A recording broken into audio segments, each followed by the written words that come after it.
how can we determine the electric potential energy in a capacitor?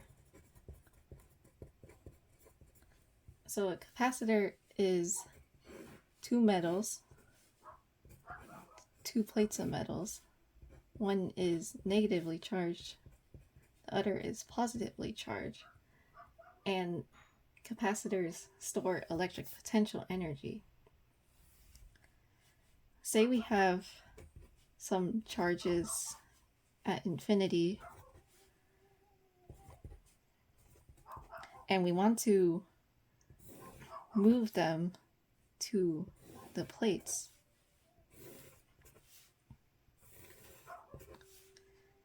This would require an external agent, which means it would take work to drag these charges all the way from infinity to these plates. We know that voltage at infinity is 0, but at a certain point, the voltage is 0 in this straight line.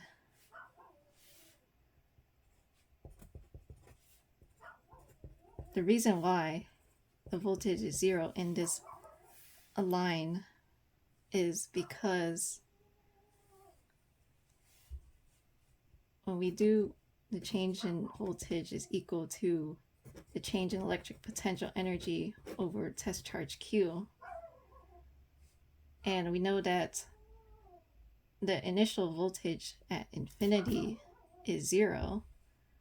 So we do the final voltage at this line, say here.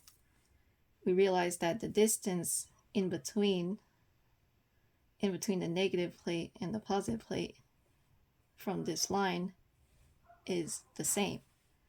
So if I do the terms for the positive plate and the negative plate,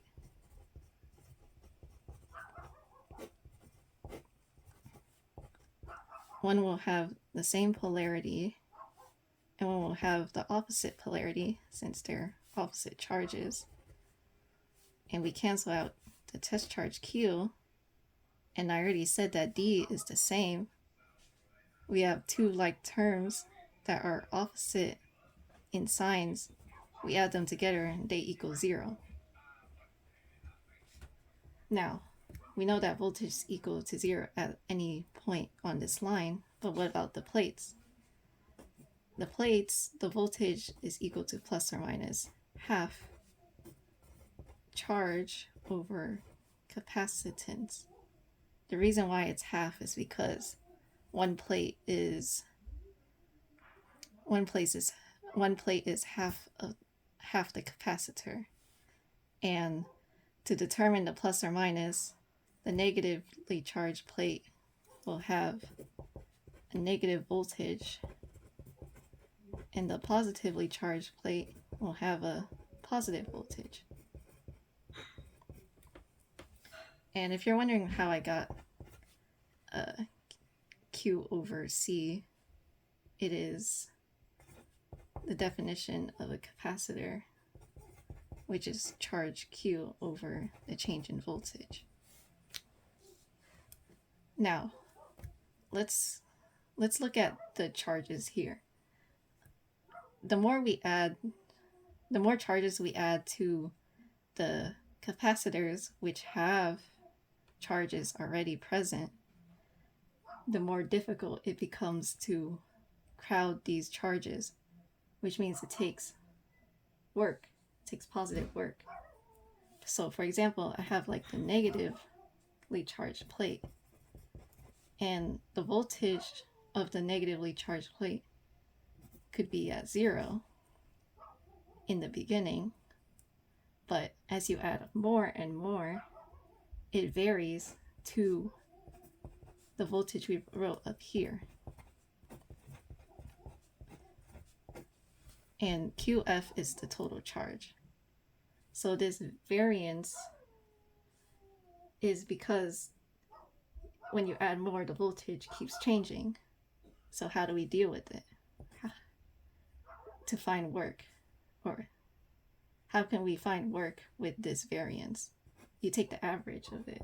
So the average from 0 to a half K QF over C is 1/4 QF over C.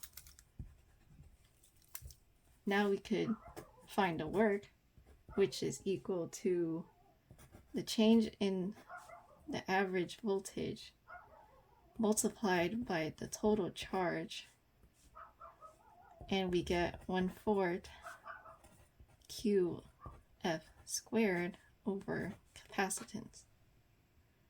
But this is just work for one plate. We have to do 2 plates, so the total work is equal to 2 times 1/4 QF squared over C, and that is our electric potential energy of the capacitance, which is equal to half QF squared over C.